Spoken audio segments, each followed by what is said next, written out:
Ibu bisa dengar saya? Iya Ibu Pak, sudah Adriani? kedengaran Pak. Iya halo Pak, Ya, sudah Ibu kedengaran Pak iya suaranya. iya di tempat Ibu kayaknya sinyal ini lagi nggak bagus ya?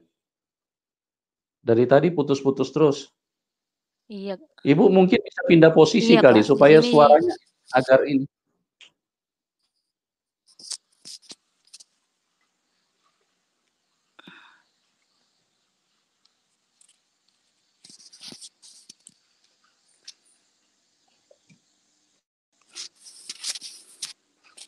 Iya halo Pak, bagaimana sekarang Pak?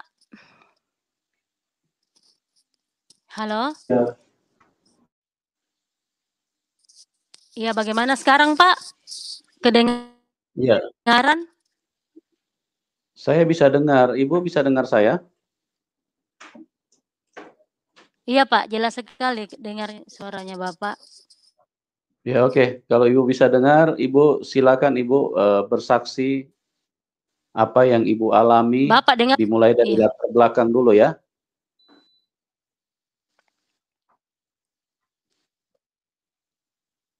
iya, Silakan Ibu, silakan. iya terima kasih. Shalom, selamat malam. Iya, iya, iya, iya. Salam, selamat malam. Saya ucapkan kepada eh, Pendeta Pak Yusuf Manubulu bersama dengan timnya juga semua teman-teman yang mendengarkan eh, kesaksian pada malam ini. Eh, saya sangat berterima kasih kepada Tuhan Yesus Kristus karena sudah memberikan kepada saya kesehatan, kekuatan untuk bersaksi di tempat ini dan saya juga sangat berterima kasih kepada Pak Yusuf Manubulu bersama dengan timnya atau krunya yang sudah memberikan saya kesempatan untuk bersaksi di tempat ini. Baiklah, saya akan memperkenalkan diri saya. Nama saya Hadriani Hairudin. Saya berasal dari Makassar. Latar belakang saya Muslim.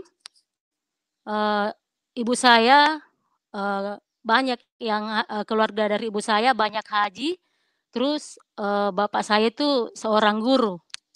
Jadi kalau bapak saya itu banyak orang yang berguru kepadanya. Pokoknya dari beberapa kampung itu banyak berguru di bapak saya dan katanya perguruan bapak saya menurut dia itu eh, bisa kalau kita berguru di tempat bapak saya itu katanya bisa menyelamatkan kita dan bisa masuk surga seperti itu ceritanya.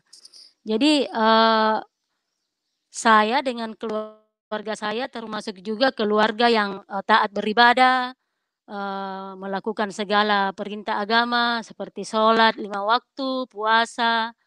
eh, Terus waktu saya kecil itu saya juga rajin mengaji dan memang saya sering pergi mengaji, rajin setiap hari pergi mengaji, tetapi terus terang saya katakan bahwa saya itu sama sekali tidak tahu yang namanya huruf, huruf Al-Quran. Betul-betul saya tidak paham dengan seperti itu. Saya pergi mengaji hanya karena orang tua yang betul-betul mau mengajarkan akan ajaran Islam itu kepada saya, anak-anaknya. Jadi eh, waktu saya masih kecil saya dididik untuk pergi mengaji karena katanya kalau kita pintar mengaji itu sangatlah bagus di dalam Islam seperti itu. Jadi eh, ketika saya pergi mengaji, saya disuruh mengaji ya karena saya tidak tahu huruf-huruf, akhirnya saya hafal saja bacaan Al-Quran itu.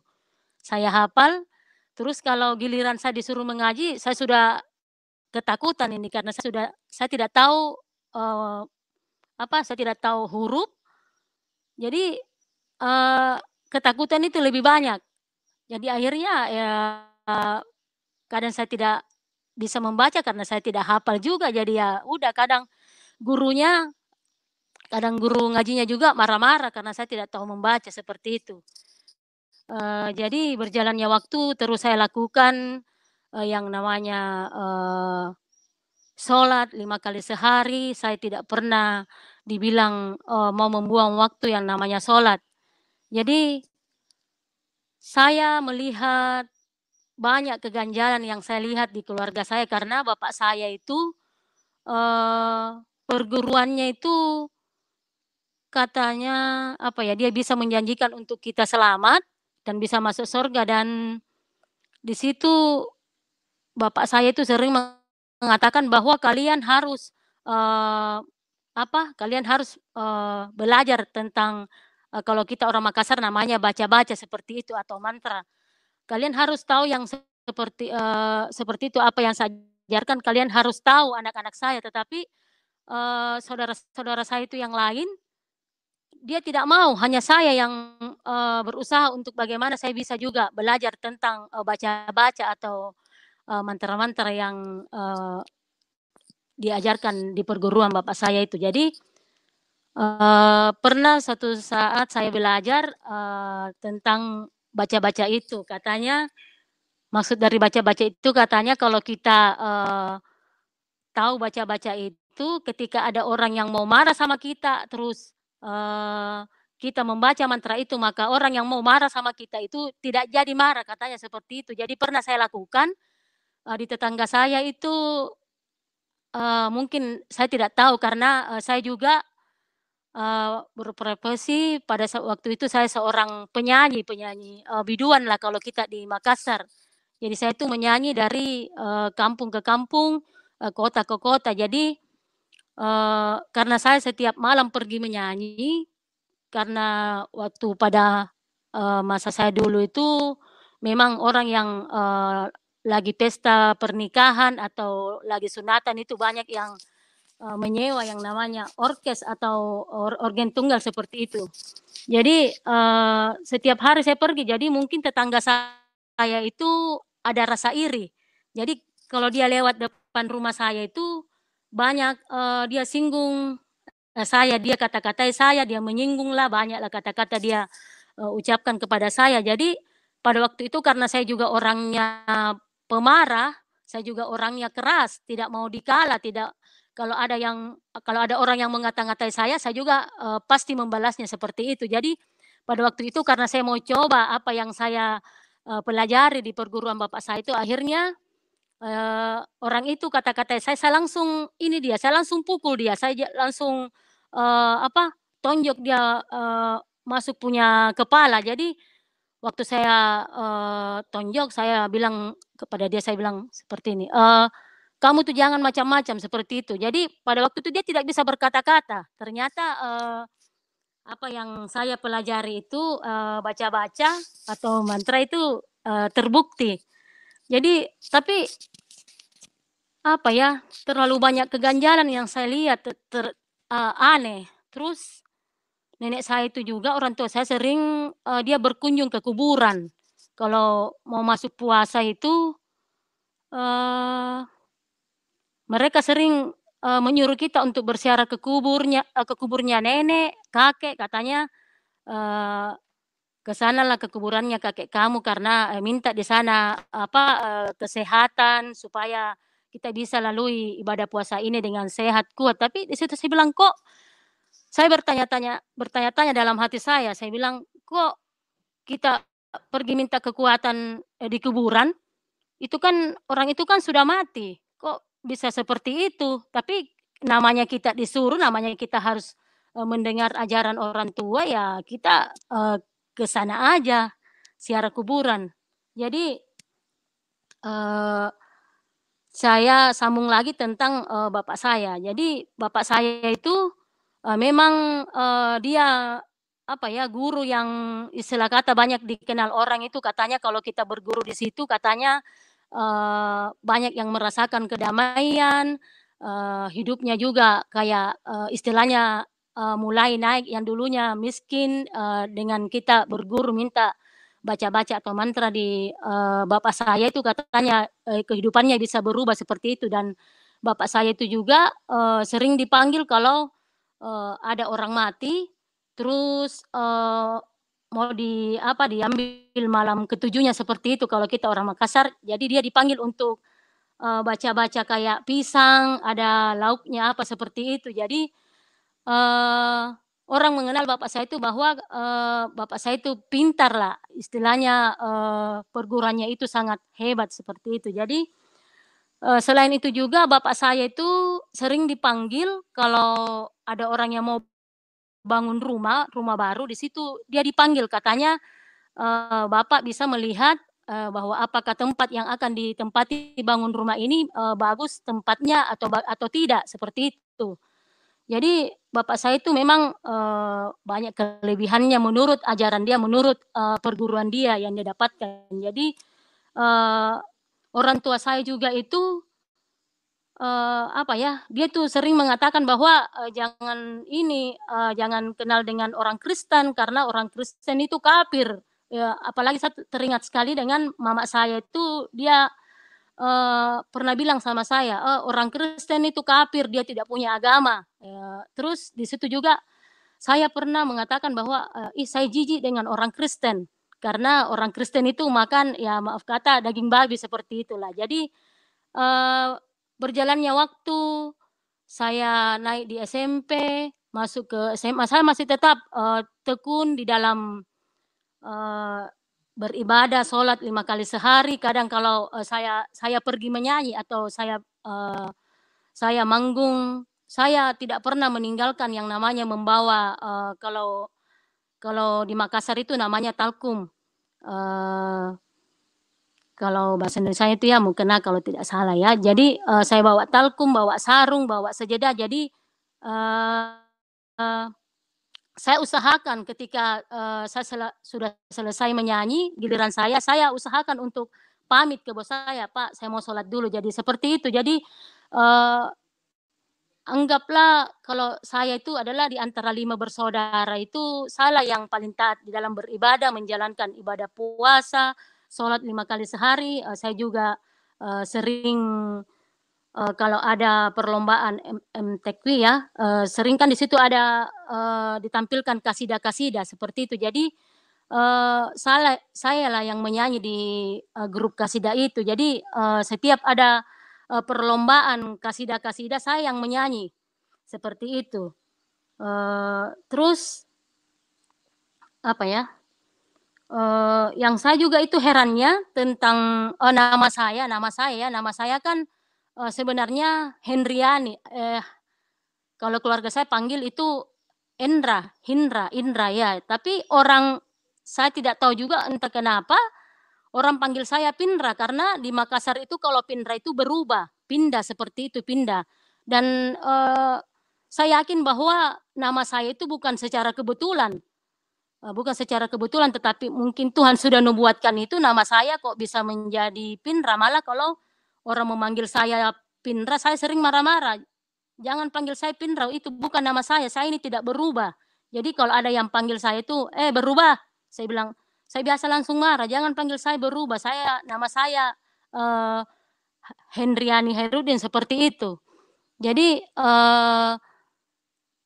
saya betul-betul, eee, saya betul-betul mentaati apa yang orang tua saya ajarkan, karena memang orang tua saya itu semuanya, betul-betul juga taat beribadah, ibu saya banyak yang haji, ada juga keluarga dari ibu saya itu, imam di masjid.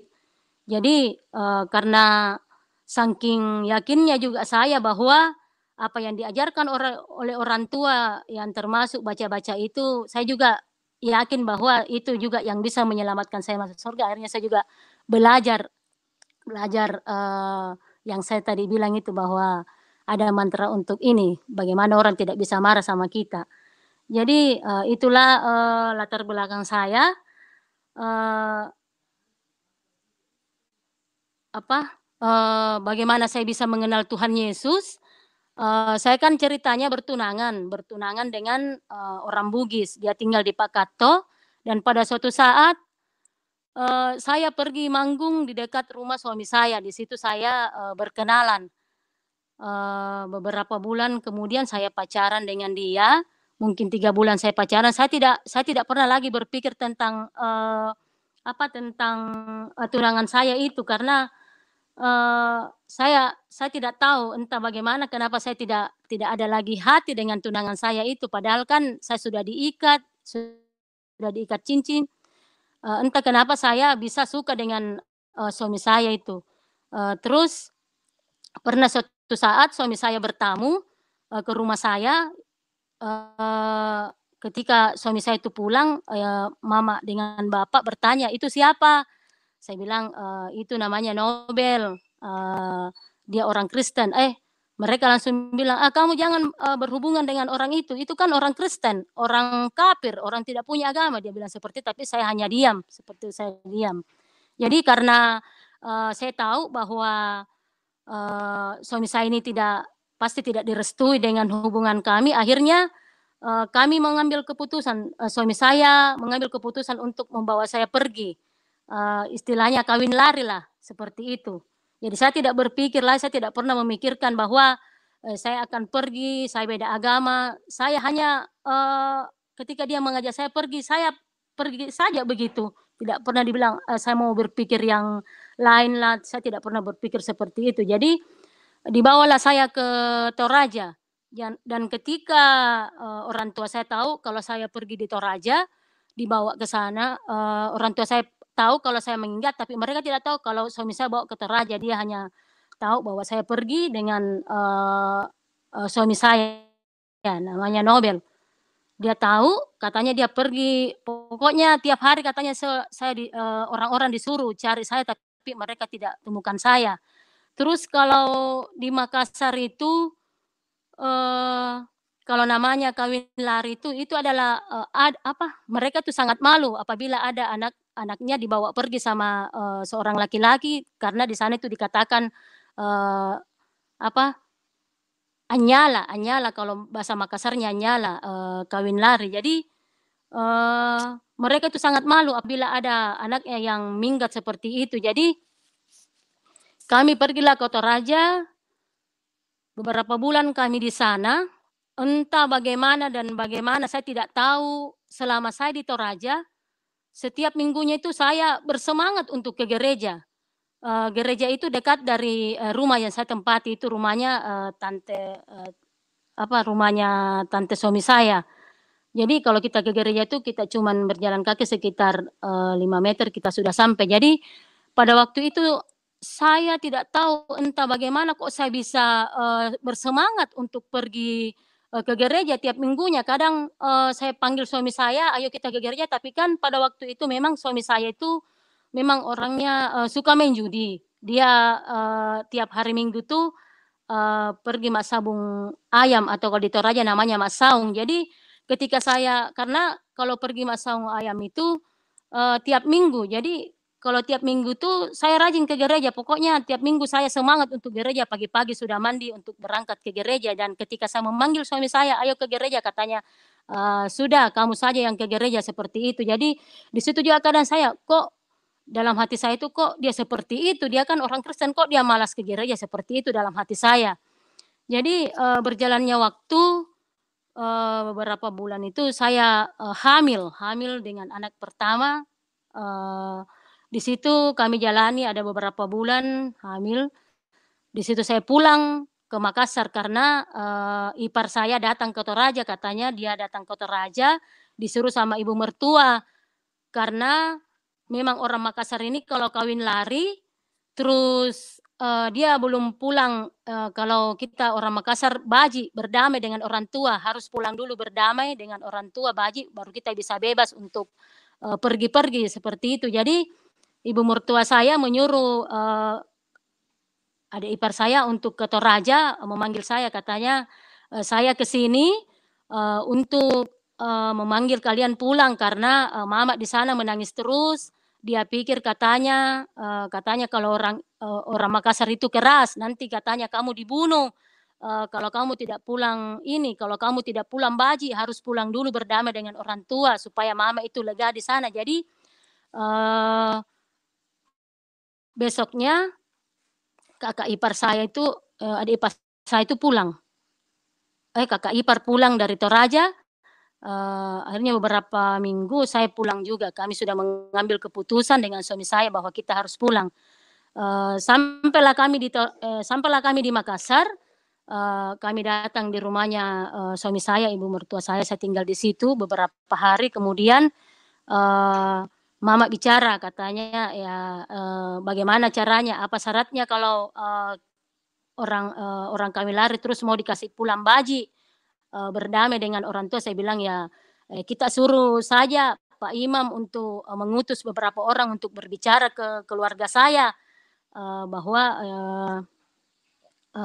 ada Anatta, ini Anatta yang pergi mau pulang baji, mau berdamai, bisakah diterima?" Seperti itu. Tapi, eee, orang tua saya mengatakan bahwa, "Ya saya bisa terima kalau, suaminya ini kan dia beda agama ceritanya, suaminya, diislamkan dulu baru dia bisa pulang, baru dia bisa dinikahkan," seperti itu. Jadi, ketika, suruhan, Pak Imam itu ke sana katanya, ya puji Tuhan dia diterima dengan syarat seperti itu. Jadi, tibalah hari, mungkin sebelum hari hanya kami pulang baji, suami saya diislamkan. Diislamkan, sesudah dia islamkan, di masjid dia disuruh ambil air sembahyang, baru, ketika dia pulang dari masjid dia bilang begini sama saya, "Ma, ini, saya diislamkan, bukan dibilang dari hati saya terpaksa diislamkan karena, bagaimana kita bisa menikah Islam, bagaimana kita bisa, bertemu dengan orang tua di sana berdamai supaya, saya juga bisa bebas pergi-pergi cari pekerjaan." Karena memang, di adat kami ini kalau, kita kawin lari terus belum pulang baikan itu biasa kalau ketemu di jalan itu langsung dibunuh. Apakah itu keluarga dari ibu saya, dari bapak saya, kalau dia melihat salah satunya dari saya, apakah dia lihat langsung dibunuh ataukah dilihat di atas, angkot atau kalau kita di sini PT-PT ya. Jadi dimanapun kita dilihat itu kalau kita belum, pulang baji, itu resikonya tinggi, kita bisa dibunuh seperti itu. Jadi, singkat cerita kami pulang baji, berdamai. Jadi karena, biasanya yang saya lihat itu kalau kita pulang baji itu, rombongan sudah datang ke rumahnya perempuan itu biasa ada dari pihak keluarga bapak atau ibu yang, memukul, pihak laki-laki seperti itu, suami saya. Jadi pada waktu itu kita juga kayak agak, takut karena takutnya nanti suami saya dipukul oleh keluarga saya, katanya itu maksud dari dia pukul supaya malunya itu, sudah hilang dan dendamnya itu sudah hilang seperti itu. Tapi puji Tuhan pada waktu kami pulang bajikan itu, pulang berdamai, mereka tidak ada yang dibilang mau bergerak untuk memukul, tapi mereka, dia terima kami dengan sukacita seperti itu. Jadi, setelah itu kami pulang baji, tinggallah kami di rumahnya orang tua saya, suami saya juga tinggal bersama orang tua saya di situ, lahirlah, beberapa bulan, kemudian lahirlah anak saya yang pertama, nama anak saya itu namanya Alfian. Jadi, pada waktu dia lahir, kami, sepakat dengan suami saya karena suami saya ini orangnya dia tidak enakan bagaimana ya, dia itu tidak mau menyusahkan orang tua karena, pekerjaan orang tua saya ini juga dia hanya tukang batu, baru pada waktu itu memang, pekerjaan tukang batu tuh kadang ada, kadang tidak ada, seperti itu. Jadi, suami saya mengambil keputusan untuk kita cari, kontrakan yang murah, seperti itu. Jadi, pada waktu itu adik saya bilang, "Oh, ada kontrakan di situ, mungkin kamu bisa masuk di situ." Akhirnya kita, pindahlah dari situ. Sampai di situ, di kontrakan itu karena suami saya belum mempunyai pekerjaan, dia belum mempunyai pekerjaan, akhirnya, pada waktu sayalah yang pergi menyanyi. Jadi kalau saya pergi menyanyi, suami saya tinggal di rumah jaga anak saya.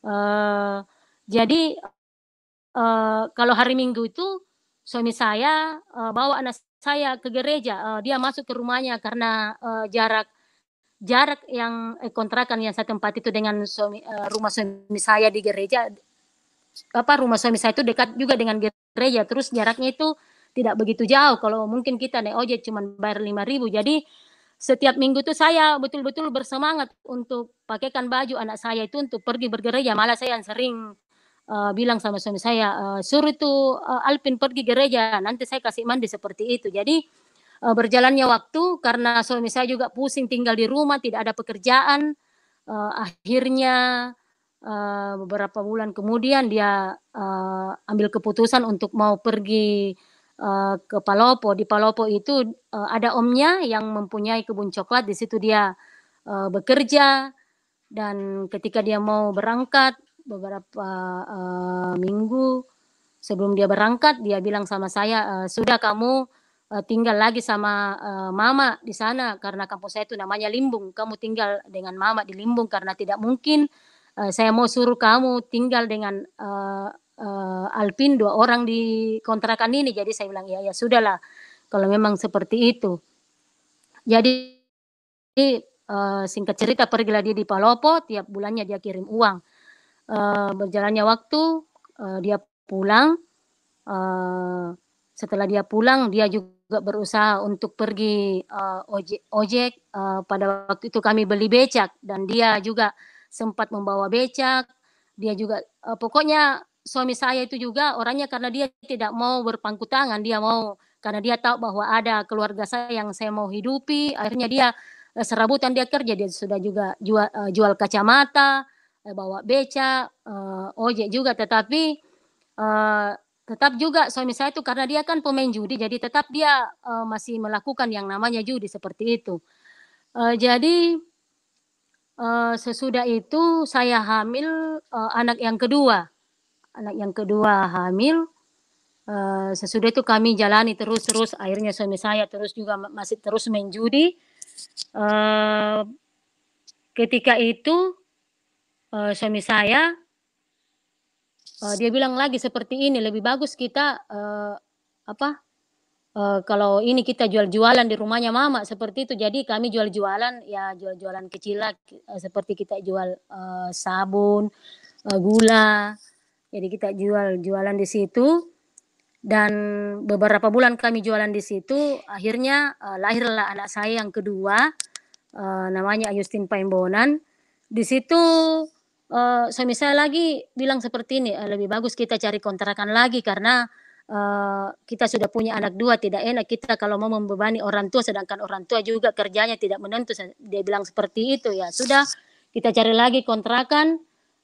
Kontrakan itu tidak jauh juga dari rumah orang tua kami.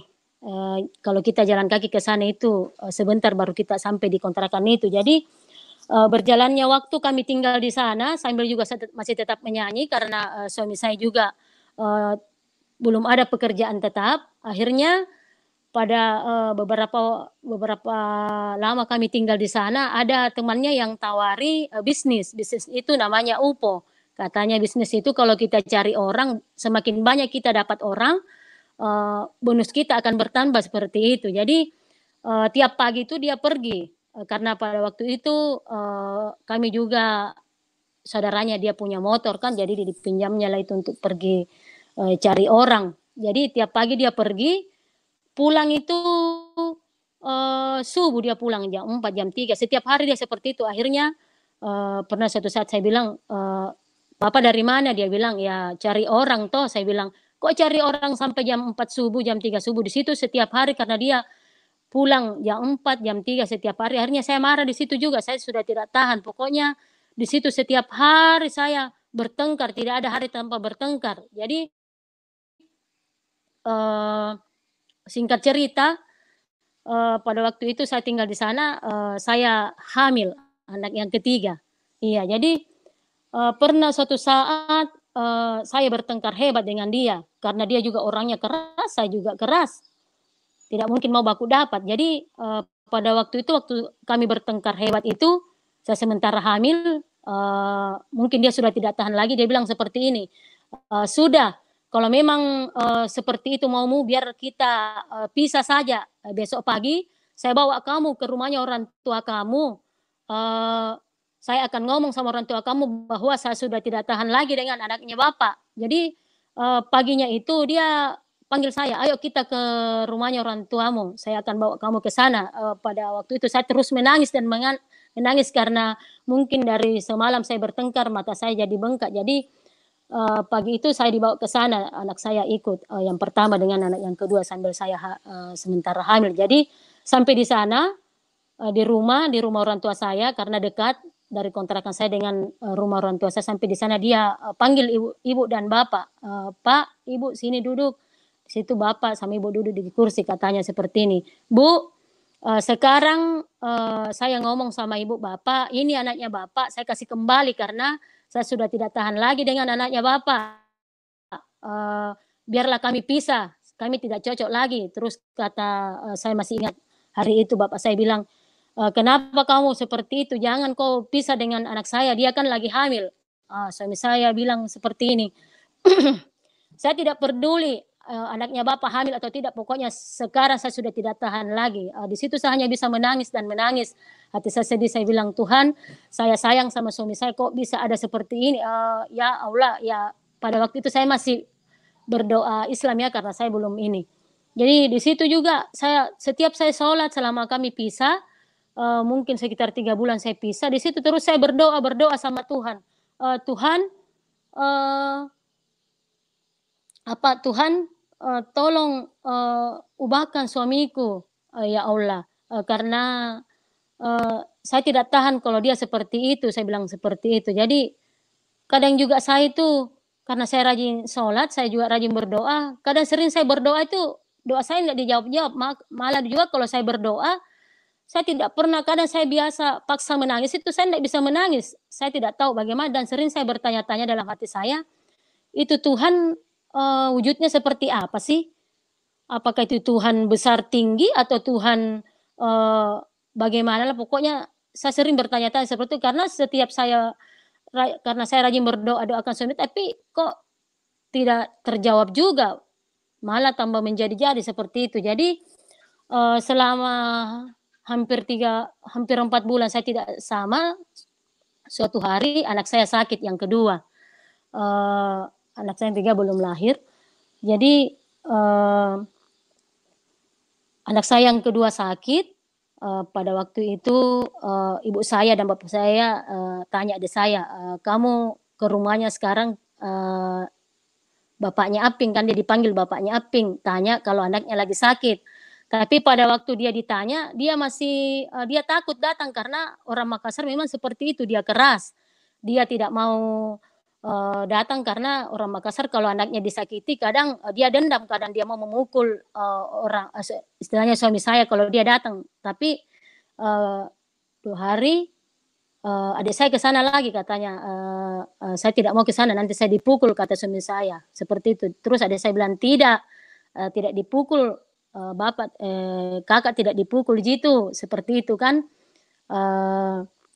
Datang karena anaknya lagi sakit parah. Jadi pada waktu itu datanglah dia, kedua harinya dia datang sama ibu mertua saya, dan anak saya itu tambah parah. Kalau anak saya itu sakitnya itu mata tinggi, kalau kita kalau kita orang Makassar namanya sintakan, seperti itu. Jadi nenek saya ini mengatakan bahwa ada di situ tetangga yang pintar mengobati, namanya sintakan atau mata tinggi, karena anak saya itu kalau kita lihat itu dia tidak mau membuka mulutnya, giginya terus digertakkan seperti itu. Kalau kita kasih sendok masuk di mulutnya, dia tuh gigit itu sendok. Jadi di situ kita takut, karena kata nenek saya banyak orang yang seperti itu, kena seperti itu meninggal. Jadi kita takut. Akhirnya kita bawalah anak saya itu namanya Ayustin, kita bawa ke dukun. Jadi saya lihat itu waktu dia obati, dia hanya air yang dia tiup, baru sesudah anak saya minum air itu, ya di situ juga dia langsung sembuh. Akhirnya dibawalah pulang ke rumah. Sampai di rumah, suami saya yang gendong anak saya itu, dia taruh di atas tempat tidur. Terus mertua saya ada di ruang tamu, saya di kamar dengan suami saya. Saya bilang seperti ini, saya peluk suami saya, baru saya bilang, Pak, saya minta maaf, saya memang salah. Dan entah apa yang saya tidak tahu juga, kok tiba-tiba saya bilang, saya berjanji, saya berjanji Pak, saya akan ikut keyakinannya Papa. Terus suami saya bilang, ya terserah kamu, saya tidak pernah paksa kamu untuk ikut keyakinannya saya, seperti itu. Jadi berjalannya waktu, anak saya lahir yang ketiga. Jadi setelah anak ketiga kami lahir, kami putuskan untuk tinggal. Suami saya memanggil saya untuk tinggal di rumahnya, di rumah mertua saya. Pergilah saya ke sana tinggal.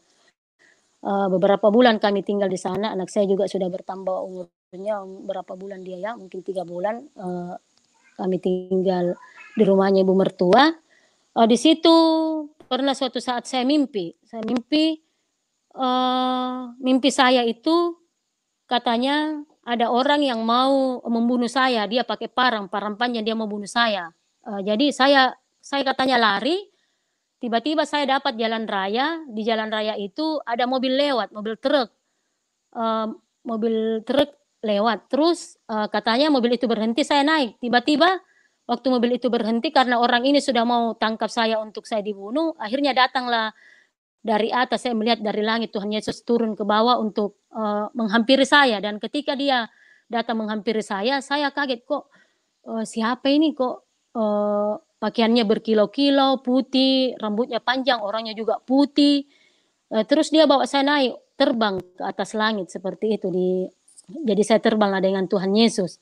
Terus beberapa minggu lagi saya mimpi, ketemu lagi dengan Tuhan Yesus. Ini ceritanya, saya katanya mau disantet atau kalau kita di Makassar diguna-guna ya seperti itu. Jadi saya katanya dikejar dengan orang yang, kepalanya botak, dia mau, guna-gunai saya dan saya lari dan saya tidak tahu saya mau lari ke mana, tiba-tiba saya, eee, dapat rumah panggung karena kan, kalau kita orang Makassar itu rumah panggung, rumah kayu ya yang rumah dulu. Saya tibalah di suatu rumah, di situ katanya saya baru mau naik ke rumah itu karena orang itu sudah hampir, mendapatkan saya untuk, memegang tangan saya, akhirnya saya lihat dari atas, Tuhan Yesus lagi datang. Karena saya tahu kalau dia Tuhan Yesus karena eee, di rumah mertua saya itu ada foto Tuhan Yesus yang berbaju putih, rambut panjang, makanya saya tahu bahwa itu adalah Tuhan Yesus. Jadi saya dibawanya naik, dirangkul, baru diangkat naik, terbang sama Tuhan Yesus sampai di atas, eee, saya terbang katanya saya lihat itu ada semacam foto-foto, foto-foto setengah badan dia kelilingi saya, mengelilingi saya dan pada waktu itu semua berpakaian putih, tapi ada yang rambutnya pendek, ada yang rambutnya panjang, tetapi yang saya tahu hanya muka Tuhan Yesus. Di situ tiba-tiba saya terbangun. Jadi di situ, kalau saya bangun pagi saya bilang, ketika saya mimpi saya selalu bertanya, "Ini siapa ya? Kok, dia selalu menyelamatkan saya di dalam mimpi saya, dia yang selalu menyelamatkan saya bilang seperti itu, "Siapakah dia? Apakah ini dia yang, dibilang Tuhan Yesus?" Seperti itu. Jadi di situ saya terus bertanya-tanya bahwa, kenapa ketika saya di dalam, masalah, di dalam, saya mau dibunuh sama orang, di mimpi saya itu saya lihat hanya Tuhan Yesus yang datang, seperti itu. Jadi, beberapa minggu lagi kemudian saya mimpi lagi. Mimpi saya itu katanya ada sungai, sungai itu dalam, jernih sekali sungai itu, tapi saya tidak tenggelam karena airnya itu dingin, terus, jernih. Jadi saya lihat itu di bawah air itu ada perahu, di atas perahu itu, ada Tuhan Yesus, ada beberapa muridnya di atas, saya tidak perhatikan mukanya muridnya, hanya Tuhan Yesus yang saya tahu. Pada waktu itu saya lihat Tuhan Yesus berpakaian, dia pakai kain warna merah marun, dia cuman taruh di pinggangnya, terus, dia tidak pakai baju, dia orangnya putih sekali, ganteng, saya lihat seperti itu. Jadi, saya lihat pada waktu itu Tuhan Yesus, mencelupkan saya ke air dan saya tidak mengerti kok dia celupkan saya ke air, karena saya kan belum, mengerti yang namanya baptisan, bahwa itu adalah baptisan selam, seperti itu. Jadi, itu mimpi saya yang ketiga. Jadi, suatu hari saya bilang sama ibu mertua saya dengan suami saya bilang seperti ini, "Pak, Bu, saya sudah mengambil keputusan untuk mau mengikut Yesus." Terus kata suami saya, "Kalau kamu mengikut Yesus itu berarti kita harus, menikah menikah Kristen lagi, kita harus diberkati, pernikahan kita harus diberkati." Saya bilang, "Tidak jadi masalah." Tetapi, pada waktu kami mau diberkati, memang orang tua saya tidak tahu, kita juga tidak kasih tahu karena kita yakin bahwa, sekalipun mereka dikasih tahu, pasti mereka tidak setuju dengan, pemberkatan, pernikahan saya itu dengan, menikah Kristen, seperti itu. Jadi, pada waktu saya menikah Kristen, kembali menikah, diberkati di gereja, orang tua angkat saya itu seorang penatua juga, dan di situ saya panggil dia ibu, kalau saya panggil dia itu Indo, karena orang orang Toraja itu kalau ibu dipanggil Indo. Jadi, saya sangat berterima kasih kepada ibu saya itu yang sudah menjadi orang tua angkat saya waktu saya diberkati di gereja, menikah di gereja. Jadi sesudah saya diberkati, pindahlah saya ke dekat gereja. Rumah itu kosong, rumah itu termasuk juga keluarga lah, rumah keluarga, rumahnya nenek. Jadi di situ saya tinggal karena saya sudah yakin bahwa saya betul-betul mau mengikut Yesus. Dan ketika saya tinggal di sana ada radio-radio yang dulu itu, radio itu sering saya kasih bunyi, dan ketika saya kasih bunyi radio itu yang selalu saya dengar itu yang khotbah Pak Gilbert, karena kan selalu pembawa acara itu bilang bahwa kita akan dipimpin ibadah oleh Pak Gilbert. Jadi pada waktu Pak Gilbert itu khotbah, di situ saya sering menangis, tidak terasa air mata saya. Terus di situ juga waktu saya tinggal di situ, saya tiap hari baca Alkitab, tiap hari baca Alkitab. Baru kalau ketika saya membuka Alkitab, membaca Alkitab, di situ saya sering tidak terasa air mata saya tidak berhenti, itu saya menangis itu. Saya tidak tahu juga kenapa seperti itu. Saya belum tahu bahwa itu adalah Roh Kudus yang bekerja, karena saya baru masuk Kristen, saya baru percaya Yesus. Dan di situ saya juga mengambil keputusan bahwa ketika saya mengikuti Yesus, itu saya akan hidup bahagia, saya akan tidak ada lagi yang namanya masalah dalam keluarga saya, tetapi apa yang saya pikirkan, apa yang saya harapkan itu bukan itu yang terjadi di dalam kehidupan saya ketika saya percaya Yesus. Jadi selama saya tinggal di sana itu, suami saya tiap malam pergi main judi, tidak pernah tinggal di rumah. Pokoknya pergi pagi, pulang pagi, pergi lagi, dan di situ pernah suatu saat saya sakit itu muntaber, saya cuma bertiga dengan anak saya, Alpin, Ayu, sama Adel yang anak ketiga saya itu. Tidak mungkin kan mereka masih kecil-kecil. Jadi malam itu saya sudah loyo sekali karena terus berak. Jadi saya telepon, saya suruh anak saya bilang, kamu pergi kasih tahu nenek, karena rumah mertua saya dengan tempat yang saya tempati itu dekat, kita bisa naik sepeda dan bisa juga jalan kaki. Jadi pada waktu itu ke sanalah anak saya kasih tahu mama, bilang mama lagi sakit, lagi muntaber. Datanglah ibu mertua saya ke rumah saya. Di situ dia bilang, memang suami kamu tidak pulang. Saya bilang, bapaknya Aping itu dia kadang pulang mak, kadang tidak, kadang dia pergi pagi, pulang pagi. Saya tidak tahan kalau seperti itu. Tapi di situ saya terus bergumul, saya terus berdoa sama Tuhan. Tuhan Yesus, hanya Engkau yang bisa mengubahkan hati suamiku. Ubahkan dia Tuhan, ubahkan dia Tuhan, supaya dia bisa meninggalkan yang namanya judi.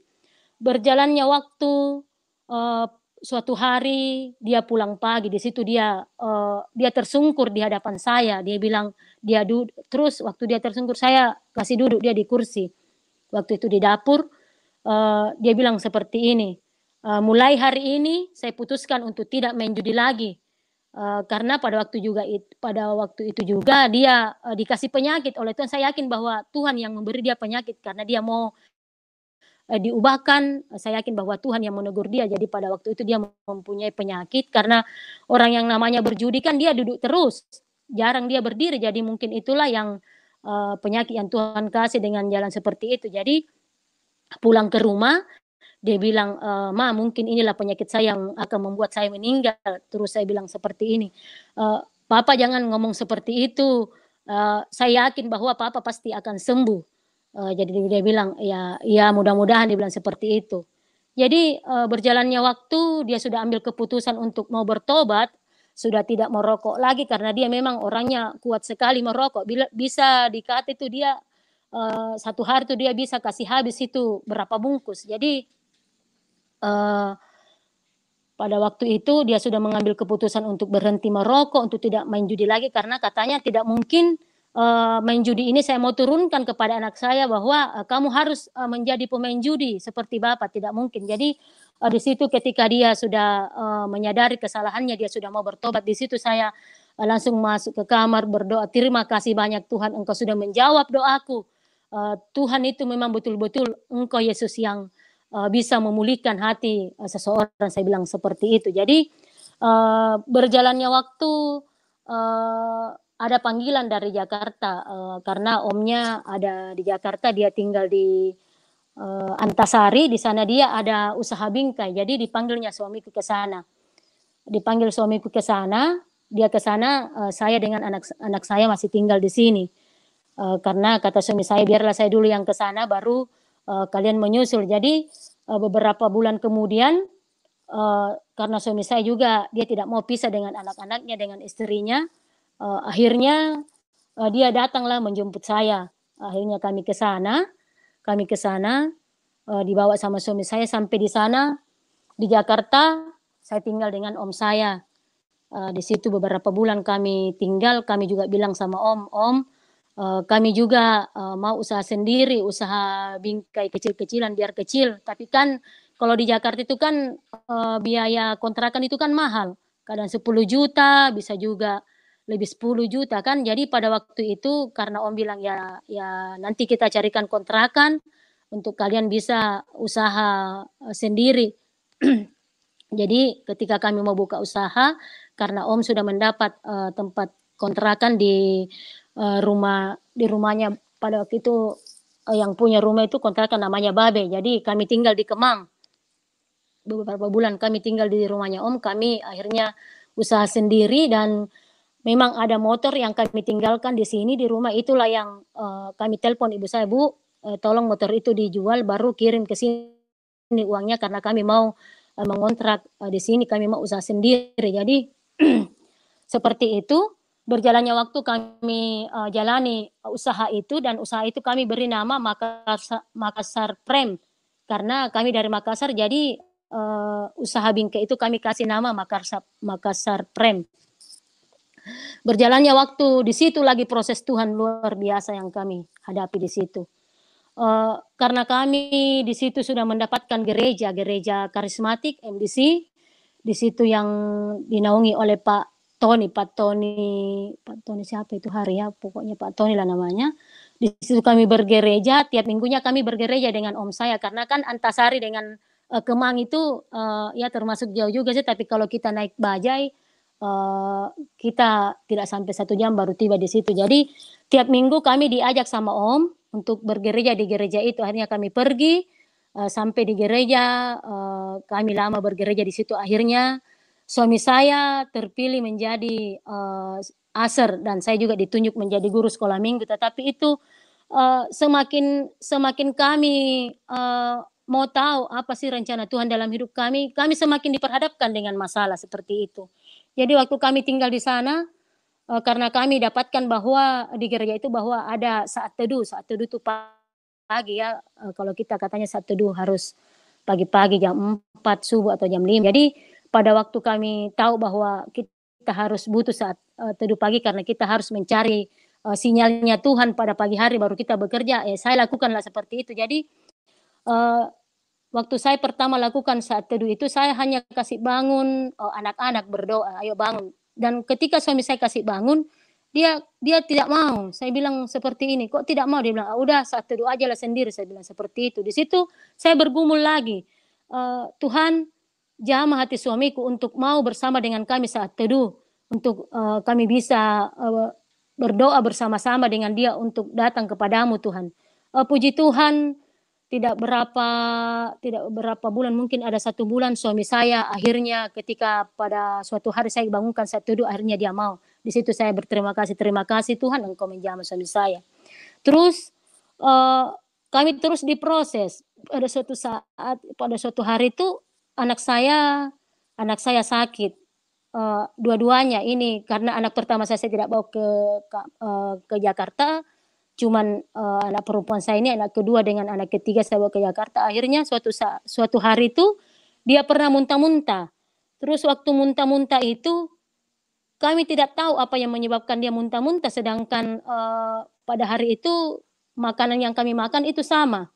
Jadi pada waktu dia muntah-muntah, mereka itu tidak berhenti muntah. Pokoknya muntah terus, dan pada akhirnya mereka bibirnya sudah biru, mukanya sudah pucat, dan di situ kami berdoa. Kami anak saya, suami saya gendong anak pertama saya gendong anak ketiga saya. Jadi di situ kami berdoa, Tuhan, tolong Tuhan sembuhkan anak kami ini, karena Tuhan tahu bahwa kalau kami bawa ke rumah sakit, kami tidak punya biaya untuk bayar rumah sakit. Jadi kami teleponlah om kami tuh, "Om, ini anak saya lagi sakit begini-begini." Dia bilang, "Kamu bawa ke ini, ke apa ya, ke" dia juga sih termasuk praktek di situ, tapi kebanyakan, warga di situ di Kemang kalau ada sakit dia bawa ke situ. Jadi om saya bilang, "Ya sudah kamu bawa anakmu ke situ." Sampai di sana karena kami sudah panik, dokter itu bilang, "Ya, saya hanya kasih bantuan ini suntikan," karena dia dari rumah itu sampai ke tempat itu dia tidak berhenti, muntah. Baik itu anak, kedua saya dengan anak ketiga tidak berhenti muntah, pokoknya mukanya sudah pucat, bibirnya sudah biru. Jadi, di situ dokter hanya bilang, "Ya saya hanya bisa kasih ini, apa, bantuan, memasukkan suntikan seperti itu supaya dia tidak ini." Jadi, kami pulang itu karena, dokter itu bilang, "Kamu harus bawa ke rumah sakit karena anak kamu nih, betul-betul sudah tidak ada cairannya karena muntah terus." Jadi kami berpikir, saya bilang begini sama suami saya, "Bagaimana ini kita tidak punya uang lagi, kita tidak punya untuk bawa ke rumah sakit." Akhirnya kami ambil keputusan untuk bawa pulang anak kami. Begitu sampai di rumah kami tutup, pintu rumah saya, karena rumah saya pada hari itu rumah ada atas, ada bawah. Jadi di atas kami tidur, jadi kami berdoa di ruang bawah. Di situ kami berdoa, kami, berpegangan tangan dengan suami saya, "Tuhan Yesus, tolong Tuhan hanya Engkau yang berkuasa menyembuhkan anakku ini Tuhan. Saya yakin bahwa mujizat-Mu terjadi." Belum beberapa menit saya habis berdoa, kami habis berdoa, anak saya itu sudah mulai berkurang, muntahnya. Sudah dengan beberapa menit, 5 menit begitu, berkurang. Akhirnya beberapa menit dia baru muntah. Jadi akhirnya, dengan berkurangnya dia muntah, akhirnya puji Tuhan mereka ketiduran, mereka tidur, akhirnya, ketika mereka bangun, anak saya sudah merasa enak. Di situ saya melihat bahwa luar biasa Tuhan Yesus di situ betul-betul betul-betul saya merasakan akan kebaikan Tuhan, bahwa memang Tuhan Yesus adalah Allah yang hidup, Allah yang tidak pernah, menutup telinganya untuk mendengarkan doa-doa kita. Jadi waktu berjalan, singkat cerita, eee, pernah suatu saat di situ kami terus diproses dan diproses, tetapi saya tidak pernah berniat untuk mau meninggalkan Tuhan Yesus. Saya tidak pernah berniat bahwa, "Kok saya ikut Tuhan Yesus seperti ini? Kok saya ikut Tuhan Yesus betul-betul penuh dengan masalah?" Saya tidak pernah berpikir seperti itu. Pokoknya saya berjanji bahwa, "Tuhan, apapun yang terjadi dalam kehidupan keluargaku, saya tidak mau, meninggalkan Yesus, tetapi aku mau tetap setia kepada Yesus apapun itu yang terjadi." Saya bilang seperti itu. Jadi kami terus diproses, ujian terus terjadi dalam kehidupan kami. Pernah, itulah titik, pada suatu hari kami pernah, pada waktu itu hari Minggu, kami hanya punya uang, Rp600. Itu pun, kami bilang sama suami saya, "Tidak usahlah kita makan, biar anak-anak kita belikan saja Indomie supaya mereka bisa makan." Dan, pada waktu itu kami belikanlah Indomie, anak saya makan, kami 2 orang tidak. Hanya itu, satu peristiwa yang betul-betul, kami pernah hadapi yang, apa ya, betul-betul menderita seperti itu. Jadi pada hari itu juga karena hari Minggu saya telepon om, suami saya telepon saya, "Om, kami tidak ke gereja." Om saya bilang seperti ini, "Kenapa tidak ke gereja?" katanya. Kita bilang, "Kami tidak punya uang Om." Om saya bilang seperti ini, "Kok kalian seperti itu?" "Tidak, pokoknya kalian ke sini naik bajai, kita sama-sama ke gereja." Udah sampai di sana kita naik bajai sampai ke rumahnya om, dia yang bayar bajai itu. Dan, singkat cerita ketika kami pulang gereja, dia kasih uang, eee, kami bisa makan untuk hari itu dan untuk besok karena saya dikasih uang, saya enggak tahu berapa hari itu. Jadi, disitulah betul-betul kami rasakan bahwa memang, di dalam mengikut Yesus itu tidak gampang. Jangan pernah mengatakan bahwa mengikut Yesus itu mau senang-senang, mau, leha-leha begitu, seperti itu, tidak ada masalah, tidak ada pergumulan, tetapi di dalam mengikut Yesus itu betul-betul kita betul-betul butuh diproses, sampai kita menjadi bejana yang, Tuhan siap pakai seperti itu. Jadi, sesudah masalah itu, besoknya itu ada, mulai sudah ada order bingkai yang masuk, kadang order 4 juta, 3 juta seperti itu. Jadi di situ kami mulai Tuhan mulai pulihkan kehidupan kami. Di situ kami juga bisa ke gereja tanpa dibilang om yang harus membawa kami ke gereja. Kami sudah bisa juga dibilang bayar taksi untuk ke gereja karena pada hari mulai hari itu dan seterusnya order sudah mulai masuk karena orang yang pada order itu kebanyakan orang bule. Jadi karena saya orang tidak tahu berbahasa Inggris, ya kadang dia cuma jelaskan kita ya mengerti seperti itu. Jadi berjalannya waktu terus kami karena beberapa tahun kemudian order itu tidak ada lagi orderan, tidak ada orderan karena sepi, bingkai, tidak ada pemasukan. Di situ kami memutuskan untuk buka bengkel. Buka bengkel itu jadi kami beli kompresor dan pada waktu itu ketika kami mau membuka usaha karena kami itu dengan suami saya selama suami saya dipulihkan dan saya juga percaya Yesus, ketika ada sesuatu yang saya mau kerjakan atau kami mau usaha, kami bergandengan tangan dulu di kamar minta penyertaan Tuhan, minta kami itu selalu berdoa setiap ada sesuatu yang kami lakukan, datang kepada Tuhan. Tuhan, kami ingin melakukan ini, kalau memang Tuhan berkehendak kami melakukan usaha ini, biarlah Tuhan membuka jalan. Tetapi kalau memang Tuhan tidak berkenan dengan apa yang kami rencanakan itu, jangan biarkan itu. Banyak cara Tuhan untuk menggagalkan. Jadi puji Tuhan, Tuhan menjawab doa kami. Kami membeli alat kompresor untuk mengisi anginnya kalau ada motornya orang yang lagi kempes kan diisi seperti itu. Jadi kami pada hari itu belanjalah ban dalam, oli, alat tubeless seperti itu. Jadi ketika kami mau buka usaha itu kami cari orang untuk supaya ada yang bisa mengerjakan di bengkel itu karena suami saya ini juga sibuk dengan orang yang datang bawa bingkai, dia yang layani itu, terus kami butuh untuk orang yang bisa membantu kami kerja. Akhirnya singkat cerita kami buka usaha dan ketika usaha kami itu jalankan betul-betul luar biasa berkat Tuhan yang kami rasakan itu. Padahal kalau dipikir itu usaha tambal ban kami itu tidak begitu juga dibilang banyak barang-barangnya yang itu mobil itu yang motor yang kami beli itu cuman berapa lebih 10 terus alat tubeless apa dan sebagainya cuman beberapa biji, tetapi luar biasa yang isi-isi angin itu, yang tambal ban itu yang banyak karena saya masih ingat itu 10.000 kalau tambal ban terus isi angin 2.000. Jadi di situ saya lihat luar biasa kasih Tuhan itu dengan kami bukanya bengkel karena usaha bengkel kami ini tidak ada orderan seperti itu, bukan dibilang tidak tapi kurang, jarang, tidak kayak dulu bilang kan biasa seperti itu kadang banyak kadang tidak ada seperti itu. Jadi luar biasa kami rasakan berkat Tuhan itu, kadang setiap hari itu kami bisa dapat harga dari tambal ban kami itu dapat 500.000, 600.000. Jadi kami lakukan itu, kami sudah bisa karena kami juga sudah saatnya untuk membayar kontrakan.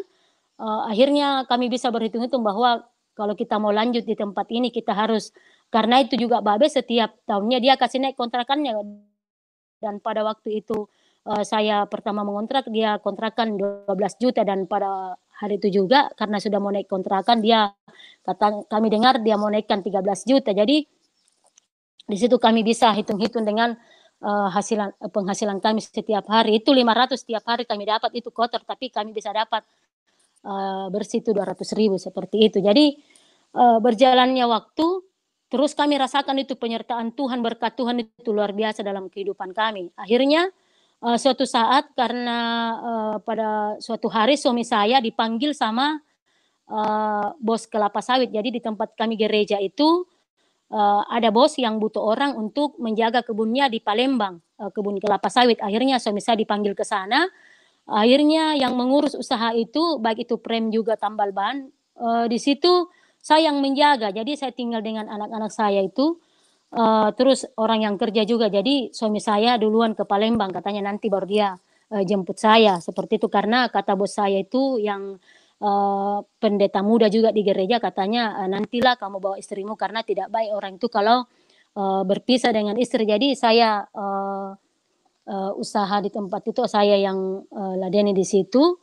Jadi tiba-tiba beberapa lama suami saya di Palembang, dia kerja di sana, kok karena kan tiap hari suami saya menelpon dari sana, "Bagaimana, tambal ban, banyak ini, banyak pemasukan pembeli, terus orang yang tambal ban banyak." Saya bilang seperti, "Oh iya ini, masih ada 500.000."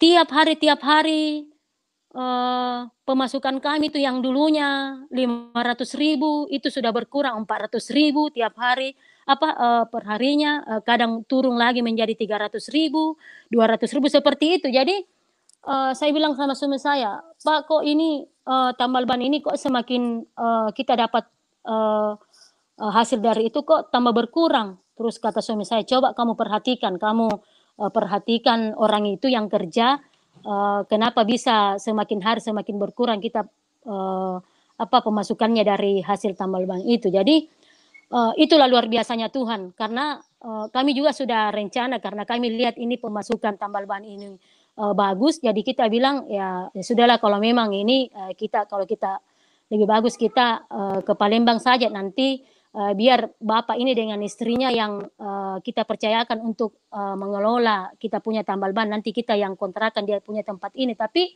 di situ Tuhan luar biasa, entah bagaimana dan bagaimana tiba-tiba saya, jadikan di tempat saya itu ada lubang, lubang yang persegi 4 itu di situ, kayak ada suara saya dengar bilang, "Kamu harus lihat di situ, kamu harus mengintip di situ." Jadi pada waktu itu saya lihat, ada orang yang isi angin, terus saya tiba-tiba karena saya tergerak hati saya ada suara yang saya dengar, "Kamu harus melihat di tempat itu, di lubang itu." Jadi saya lihat begini waktu ada orang yang, apa ya, ada orang yang isi angin, di situ saya lihat, bapak itu yang kerja di tempat saya itu yang kerja di bengkel, dia masukkan uang 2.000 yang uangnya orang itu yang habis isi angin. Jadi di situ saya bilang, "Oh, ternyata seperti itu ya. Oh, berarti tiap harinya itu dia ambil uang saya, uang hasil penjualan, ban dalam juga tubles dengan, tambal ban juga ini, isi angin dia yang ngambil. Jadi makanya tiap hari itu kok pemasukan kami itu berkurang berkurang terus. Jadi, pada waktu itu saya telepon suami saya, "Pak, oh ternyata ini orangnya begini begini, makanya itu orderan kita ini." Dan itulah saya lihat di situ kuasa Tuhan bahwa Tuhan itu tidak mau membiarkan kita, memakai orang yang tidak jujur seperti itu. Jadi itu luar biasa. Kadang kalau saya melihat kebaikannya Tuhan, di situ saya bilang, "Aduh luar biasa Tuhan, Engkau memang Allah yang hidup Tuhan, Engkau memang Allah yang betul-betul melihat akan, apa yang menjadi pergumulan kami. Jadi pada waktu itu saya melihat, orang itu. Jadi pada waktu itu suami saya menelpon, ada juga, termasuk keluarga yang, dia juga ada usaha bingkai di Kemang itu, tapi sekitar mungkin ada 1 kilo dari tempatnya dia ke saya. Dia telepon, keluarga kami itu bilang, "Tolong," karena pada waktu itu, suami saya dia telepon saya baru dia mau ngomong sama orang yang kerja itu, dia bilang begini, "Pak, ini Bapak ini sudah tidak jujur, Bapak ini sudah, tidak jujur sama kami," dia bilang Bapak itu. "Kenapa Pak?" Saya bilang, Bapak tidak usah ini menyangkal, Bapak dilihat sama istri saya itu masukin uang 2.000 Pak, itu uang tidak seberapa, 2.000 tapi yang kita mau lihat itu kejujurannya Bapak, Bapak jangan seperti itu." Terus di situ Bapak itu marah, suami saya dia bilang, "Ya sudah, saya ndak mau lagi ngomong sama itu Bapak." Jadi saya bilang sama Bapak, "Pak, Bapak itu jangan seperti itu." Bapak itu menyangkal katanya dia tidak ambil uang, padahal saya lihat sendiri. Jadi di situ, suami saya telepon, "Tolong ke sana karena, mamanya Aping ini bermasalah dengan, bapak itu yang kerja di bengkel." Jadi sebelum dia datang saya, beradu mulut dengan bapak ini. Akhirnya bapak itu marah, dia marah sama saya, dia bilang, "Saya lempar kamu, pakai batu." Jadi pada waktu itu dia ambil batu bata, dia mau lempar saya, langsung saya bilang, "Dalam nama Yesus!" Saya bilang seperti itu, "Dalam nama Yesus!" Bapak itu cuman mengangkat seperti ini padahal dia sudah mau pukul saya, tapi saya bilang, "Dalam nama Tuhan Yesus!" Saya bilang begitu, "Dalam nama Yesus." Dia tidak jadi, dia buang batu baru dia langsung pergi. Jadi di situ juga saya agak takut karena ya saya kan, bukan penduduk di situ. Jadi setelah, selesai masalah itu, eee, saya juga merasa takut karena saya bukan, penduduk di situ. Takutnya saya bilang jangan-jangan dia panggil orang atau keluarganya kan karena pada waktu itu saya, cuman, bertiga dengan anak saya. Jadi kata keluarga saya itu yang dipanggil sama suami saya, "Kamu tidak usah takut, ada kok saya dekat saja." Di situ juga saya kembali, saya tidak perlu takut karena ada Tuhan Yesus. Kenapa sih saya mau takut? Saya yakin Tuhan Yesus pasti jaga saya. Kembali saya berpikir seperti itu. Jadi, singkat cerita karena, Tuhan sudah perlihatkan bahwa kamu jangan lanjutkan kontrakan karena orang yang kamu mau pakai itu dia tidak jujur, kamu tidak usah. Jadi di situ karena, pada waktu itu bulan 10 dan, kami sudah mau, untuk bayar lagi kontrakan bulan 12 dan ketika bulan 12 suami saya pulang dari Palembang untuk menjemput saya, dan, di situ kami pergi akhirnya, kami jual semua barang-barang saya, malah saya kasih orang-orang itu karena, kami juga, ya istilahnya kami butuh biaya juga untuk ke sana sebagian. Jadi sebagian barang-barang kami kasih ke, orang-orang. Jadi berjalannya waktu kami, ke Palembang. Kami ke Palembang, kami membawa anak saya juga suami saya. Jadi pada waktu kami mau ke Palembang, karena kan masih ada 1 minggu kami tinggal baru kami ke Palembang, kami, berdoa sama suami saya, "Tuhan Yesus, kami rencana mau ke Palembang dan karena memang katanya itu kalau, kita kerja di perusahaan ada mes yang harus kita tempati. Terus mes itu katanya penuh semua. Jadi kami berdoa sebelum kami ke sana, kami berdoa, Tuhan Yesus, kami mau ke Palembang, kami butuh tempat dan tolong Tuhan, berikan kami tempat yang kami tidak sewa seperti itu." Jadi waktu kami mau ke sana, 1 minggu kemudian kami mau ke sana, om saya menelpon, karena ini suami saya pergi dengan om saya yang, di Antasari itu ya, dia 2 orang pergi. Jadi om saya menelpon dari sana, "Bel, ini saya dapatkan rumah, rumah itu, dekat dari, gereja." Jadi rumah yang pastor gereja, ke sanalah kami ke Palembang, kami langsung ke rumah pastor itu dan di situ, aduh luar biasa, saya bilang, "Ini bukan secara kebetulan, Tuhan bawa kami." Dan pada waktu itu kami tinggal di rumah, pastor gereja, jadi rumah pastor itu berdekatan dengan gereja. Jadi di situ, Tuhan lagi mau memakai kehidupan kami untuk melayani. Suami saya diangkat menjadi penatua karena, pos PI itu gereja yang kami tempati itu GKPI, Gereja Batak kalau tidak salah ya. Jadi saya juga di situ ditunjuk jadi guru sekolah minggu, di situ suami Ya, saya Bu Hadriani. melayani tiap minggunya dia. Bu Hadriani. Ya, Pak?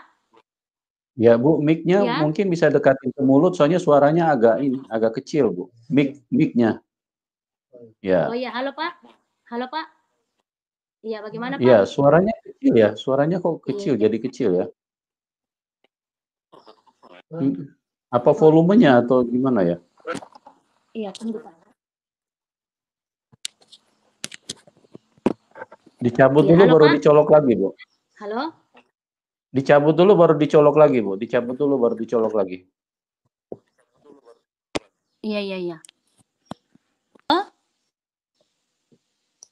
Bagaimana Pak? Nah, ini udah bagus. Halo? Iya, udah bagus, Bu, lanjut, Bu. Oh iya. Oh iya, iya.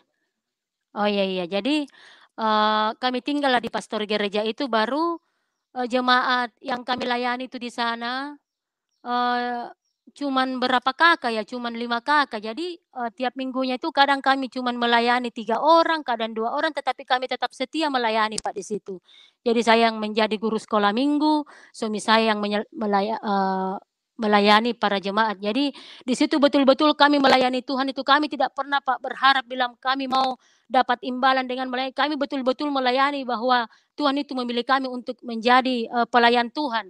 Jadi, pada suatu ketika ada jemaat saya itu, namanya Pak Wito, dia itu, kasih tahu kami bahwa ada juga, pendatang dari Padang, "Bapak ke sanalah kunjungi supaya, jemaat kita ini, juga bertambah," seperti itu. Jadi kami kunjungilah dia ke sana dan kebetulan bapak itu juga kasihan karena dia juga dari Padang perantauan, di situ dia tidak punya juga tempat tinggal, dia hanya tinggal di kandang ayam potong, di situ dia tinggal untuk sementara dan pada waktu itu juga bapak itu dia tidak punya kerjaan. Kebetulan suami saya ini kan dia kerja di, perusahaan kelapa sawit, dia di situ menjadi kepala kendaraan. Akhirnya, di situ kami rangkul dia untuk pergi bergereja ke tempat kami, akhirnya tiap minggunya dia pergi ke gereja, kami bicara-bicara di situ, akhirnya dia curhat, dia butuh pekerjaan. Jadi dia minta tolong sama suami saya untuk dicarikan pekerjaan. Jadi karena bapak itu juga kayaknya dia tidak punya SIM kalau tidak salah, jadi, eee, suami saya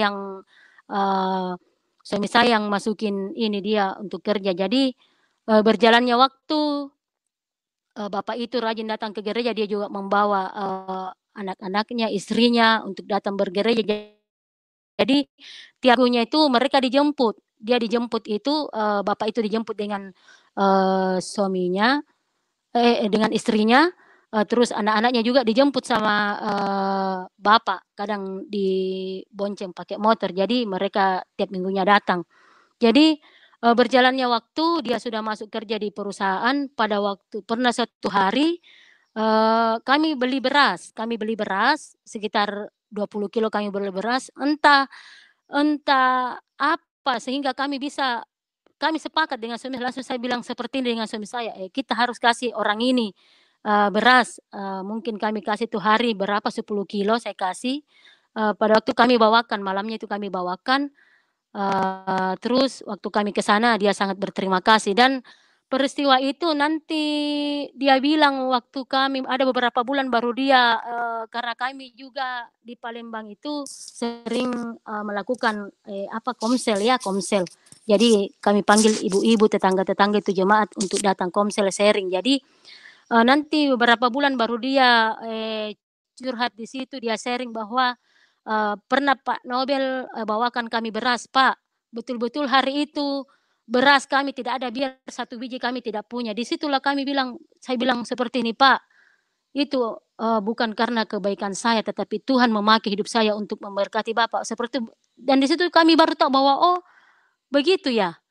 Padahal itu hari kami betul-betul sepakat bahwa kami akan kasih orang ini beras, karena memang pada waktu itu katanya dia tidak masak, dia tidak punya beras, biar satu biji, jadi seperti itu. Jadi singkat cerita, karena, suami saya kerja di perusahaan, dia, butuh mes, katanya kalau kita kerja di sana harus ini, baru mes ini semua penuh. Jadi kita bergumul lagi, jadi pada waktu itu karena kami dengar bahwa mes yang ditempati suami saya kerja itu sudah penuh dan, ada mes yang mau kosong itu, tapi banyak orang yang mau masuk ke mes itu untuk tinggal di sana. Jadi pada waktu itu saya lagi bergumul, saya ambil doa puasa Ester. Jadi saya tidak makan 3 hari 3 malam, saya tidak makan itu doa puasa Ester. Jadi puji Tuhan di situ saya berdoa karena, saya yakin bahwa ketika kita betul-betul melakukan apa yang Tuhan mau, kita yakin bahwa doa-doa kita pasti dikabulkan. Jadi saya berdoa puasa, ambil puasa Ester, di situ doa saya selama 3 hari 3 malam terus saya doakan, "Tuhan Yesus, kami, butuh mes dan kami akan pindah Tuhan, tapi mes itu banyak orang yang mau tinggal di mes itu Tuhan Yesus, kalau memang Tuhan berkehendak untuk kami tinggal di mes itu, berapa ribu orang pun yang mau mes itu, kalau memang Tuhan yang berkehendak kami yang, harus tinggal di mes itu akan terjadi." Jadi, berapa minggu kemudian, mungkin 2 minggu kemudian ada kabar bahwa, mes itu, kami yang dapatkan mes itu. Di situ lagi kami bilang, "Puji Tuhan, haleluya, luar biasa Tuhan Yesus." Jadi, berjalannya waktu, perusahaan itu bosnya diganti, dia jual diganti bosnya ya, diganti bosnya. Jadi pada waktu itu gaji suami saya dikurangi karena, bosnya sudah ganti. Jadi, kami bilang, uang makan suami saya dikurangi, gajinya dikurangi. Jadi, kita sudah mengambil keputusan, ya kalau memang seperti ini ya kita pulang kampung aja lah, kita ke Makassar saja. Tidak usah lagi kerja di sini karena, sesuai dengan hitung-hitungan kita kayaknya itu tidak sesuai lagi dengan hitung-hitungan kita, mana mau bayar motor karena kita pada itu cicil motor, mana mau bayar ini. Jadi, kita bilang ya kalau memang gajinya papa terus dipotong begini lebih bagus kita ke Makassar aja. Jadi, pada waktu itu kita bergumul, kita bilang, "Begini saja," kata suami saya, "kita minta tanda sama Tuhan. Kalau memang, bulan depan dan bulan, depannya lagi, gaji papa terus dikurangi berarti, kita harus pulang, tetapi kalau memang bertambah berarti kita tidak akan pulang." Jadi kami minta tanda sama Tuhan, kita bilang, "Tuhan Yesus kalau memang, ke depannya, gaji suami gajinya suami saya berkurang, berarti kami harus pulang. Tetapi kalau memang itu tidak berkurang lagi dan uang makan bertambah, berarti itu jadi berarti kami tidak jadi pulang. Jadi pada waktu itu kami tunggu 2 bulan ke depan, ternyata gaji itu gaji itu dikurangi dan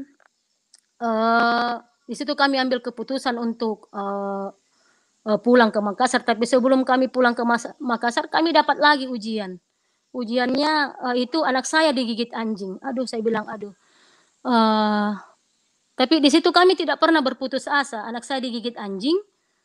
Terus waktu digigit anjing itu anak saya mau dioperasi, dan operasi itu jadi pada waktu itu kami bawa anak saya ke rumah sakit Caritas di Palembang. Katanya rumah sakit itu rumah sakit yang mahal.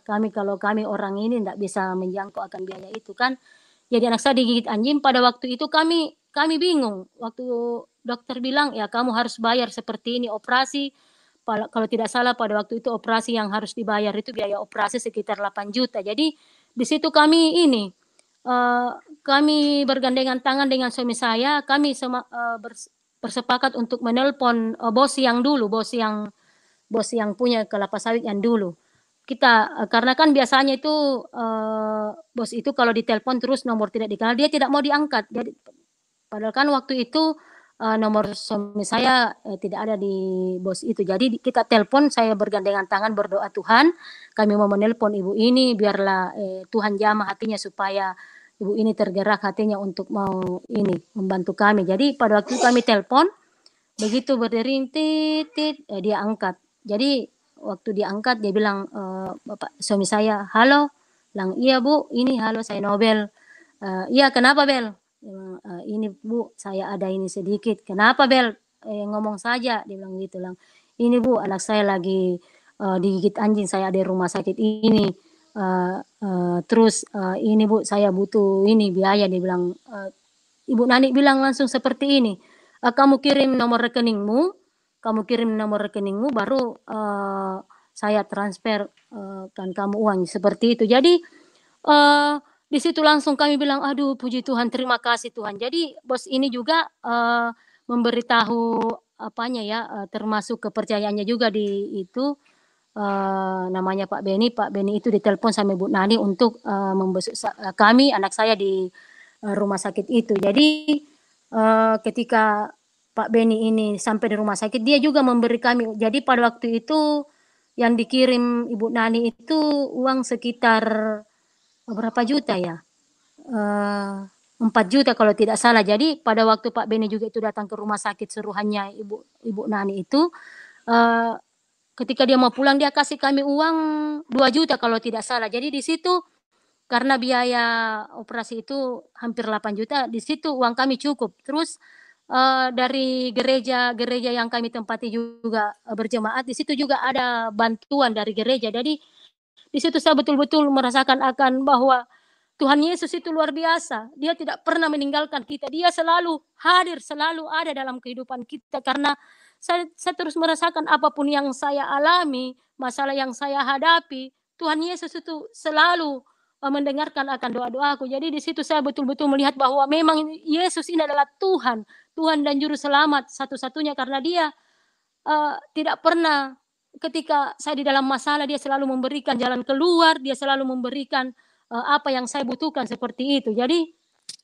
berjalannya waktu sesudah anak saya digigit anjing, kami ambil keputusan lah untuk pulang ke Makassar. Jadi sampai di Makassar, di situ juga banyak pergumulan yang kami hadapi. Tuhan memakai hidup saya untuk mendoakan orang sakit, sampai juga mama kandung saya pernah saya bilang sama dia, ibu mau didoakan ya? Dia bilang, iya, saya mau sembuh nak. Karena pernah pada hari itu mama saya katanya tidak bisa berdiri, baru dia mau pergi potong padi, kan di tempat saya itu banyak sawah, jadi dia mau pergi potong padi, katanya dia tidak bisa berdiri di tempat tidur. Terus saya mendoakan dia, saya bilang, Mak, saya doakan Mama, yakin saya memiliki Tuhan, namanya Tuhan Yesus. Itu keyakinan saya, hanya itu yang Tuhan Yesus yang bisa menyembuhkan Mama. Mama bilang, iya, doakan. Nah, jadi ketika saya mendoakan ibu saya, katanya dia tidak berhenti menangis. Saya bilang, oh itu Roh Kudus yang menjamah mama itu. Jadi ketika saya mendoakan dia, saya dengar karena ini lewat komunikasi ya, sekalipun mungkin waktu saya sudah pulang ke Makassar saya berdekatan, tapi saya sering mendoakan dia lewat telepon. Karena bapak saya itu dia tidak setuju kalau dia tahu kalau saya menelpon mama saya untuk mau didoakan, karena bapak saya itu dia tidak mau didoakan, dia tidak setuju kalau mama saya didoakan. Tapi mama saya ini rindu untuk sembuh, jadi saya bilang mama mau didoakan, dia bilang seperti itu. Jadi puji Tuhan saya doakan dia, katanya besoknya itu dia sudah bisa berdiri, padahal dia tidak bisa berdiri di tempat tidur kalau mau bangun. Jadi saya doakan, puji Tuhan dia sembuh. Dia bilang, dia telepon, bilang, nak, saya sudah sembuh nak. Aku bilang, oh mama sembuh, iya, oh puji Tuhan, itu mak Tuhan Yesus yang menyembuhkan mama itu. Jadi saya juga itu di sini selama di Makassar itu Tuhan pakai hidup saya itu beberapa orang yang saya doakan di sini. Pernah juga ada di sana namanya Mbak Narni, dia Jawa. Saya pada hari itu saya pergi belanja di rumahnya, terus katanya dia sakit, katanya tuh kakinya dia kalau dia tidak bisa injakkan ke lantai, katanya kayak terangkat, dia tidak ada rasanya kakinya. Terus saya bilang begini, Bu, ibu mau sembuh? Dia bilang iya. Saya bilang, tapi saya ini Bu, saya berdoa dalam nama Yesus, ibu yakin ya? Dia bilang iya. Jadi pada waktu itu saya doakan, saya bawa minyak urapan karena memang di tempat saya bergereja di sini minyak urapan, ada minyak urapan. Jadi pada hari itu saya ke rumahnya, saya bawa minyak urapan. Ketika saya masuk di rumahnya itu merinding, saya punya bulu-bulu. Jadi pada waktu saya doakan itu betul-betul saya rasakan mulai dari kaki sampai naik di kepala itu kayak kesetrum itu. Saya mendoakan dia, saya bilang, Bu, saya doakan ibu karena ibu ini juga dia punya katanya sinus ya di hidungnya, katanya mau dioperasi, terus dia juga punya mah, jadi saya oleskan minyak urapan di bagian hidung, juga kakinya, juga di bagian di sini mahnya, karena katanya pada waktu itu saya doakan. Di situ saya berdoa, menangis, mendoakan ibu itu.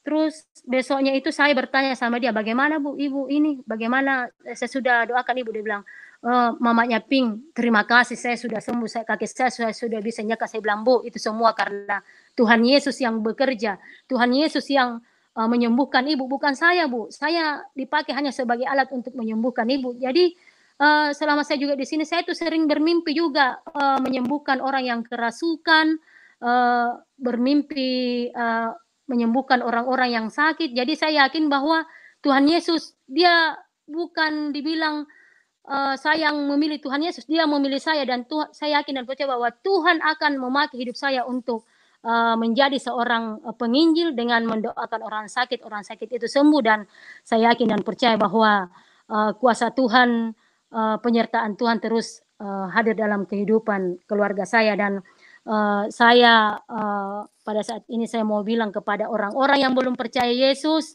jangan keraskan hatimu untuk mau menerima Yesus Kristus sebagai Tuhan dan Juru Selamat. Jangan ambil ulur-ulur waktu untuk mau menerima Yesus, karena jangan sampai Bapak dan Ibu yang belum percaya nanti akan menyesal kalau tidak mau percaya kepada Yesus. Jadi biarlah kesaksian saya malam ini dapat memberkati orang-orang yang mungkin sudah menjadi pengikut Yesus, tetapi dia hanya suam-suam kuku. Biarlah melalui kesaksian hidup saya ini, mereka semakin mau hidup sungguh-sungguh di dalam Tuhan, mereka semakin mau mendekatkan diri kepada Tuhan dan mau tahu apa yang Tuhan mau di dalam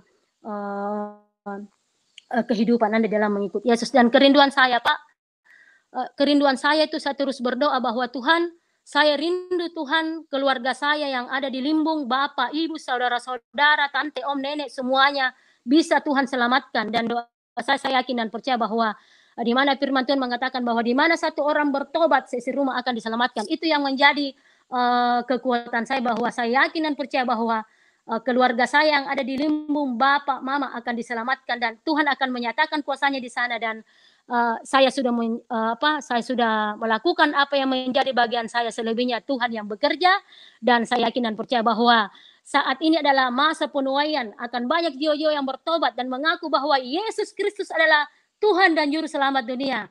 Terima kasih, Tuhan Yesus memberkati. Terima kasih Pak, itu kesaksian saya. Saya kembalikan kepada Bapak. Haleluya, luar biasa. Tuhan Yesus adalah Tuhan yang nyata. Tuhan Yesus adalah Tuhan yang berkuasa. Dia bukan huruf-huruf, ya. Karena banyak orang yang terkecoh hanya mempercayai huruf-huruf yang dituhankan oleh sebagian orang, dan ini sangat berbahaya. Tapi Tuhan Yesus bukan. Dia firman yang dibukukan. Jadi dia bukan huruf-huruf yang dituhankan. Itulah perbedaan dengan orang yang hanya mempercayai huruf-huruf tapi tidak mengalami Tuhan. Mempercayai buku tapi tidak mengalami Tuhan. Karena mereka, orang-orang kelompok ini, mengatakan bahwa Tuhan itu tidak bisa dialami. Tuhan itu nun jauh di seberang lautan sana. Dia tidak terpahami, dia sangat goib, sangat jauh, dia sangat sulit untuk didekati. Nah, kalau sangat sulit didekatin, bagaimana Anda bisa pergi ke surga nanti? Ya. Tuhan Yesus adalah alamat yang tepat. Akulah jalan kebenaran dan hidup, tidak ada seorang pun yang sampai kepada Bapa kecuali melalui aku. Oh, haleluya. Tuhan terlalu dahsyat. Jangan berlambat-lambatan, teman-teman. Ini dunia semakin jahat, dunia ini semakin kesetanan, karena memang dunia ini dikuasai setan. Dan setan tahu bahwa waktunya sudah singkat, dan setan bekerja keras bagaimana caranya untuk menerkam dan membawa manusia di dalam penyiksaan, membawa manusia ke alam maut. Itu sebabnya manusia hidup di dalam penderitaan, air mata, ketakutan, dan berbagai macam kengerian, bahkan kematian yang terus merundung. Ya. Sekarang kita lihat bagaimana COVID yang menyerang manusia dengan membabi buta di seantero dunia ini. Dan akan muncul lagi virus-virus yang lebih ganas. Sebelum terlambat, saudaraku, percayalah kepada Tuhan Yesus. Tuhan Yesus mengasihimu. Dia bukan Tuhannya orang Kristen saja. Dia Tuhan semua bangsa. Dia mengasihi setiap orang. Itu sebabnya waktu Tuhan Yesus datang dan menjamah, ada begitu banyak orang dari Hindu, dari Buddha, bahkan dari Islam, dari ateis. Tuhan Yesus datang dan tidak pernah bertanya-tanya, tidak pernah pilih-pilih kasih. Tuhan Yesus tidak bertanya dulu, kamu Kristen bukan? Tidak, Tuhan tidak pernah bertanya begitu. Ya, kalau ada kelompok-kelompok yang selalu memisahkan diri, mengeksklusifkan dirinya bahwa inilah yang terbaik, inilah agama yang terbaik, itu mah promosi manusia. Tuhan Yesus itu tidak perlu dipromosi. Ya, dia adalah yang terbaik karena memang dia adalah Tuhan. Dia di atas segalanya.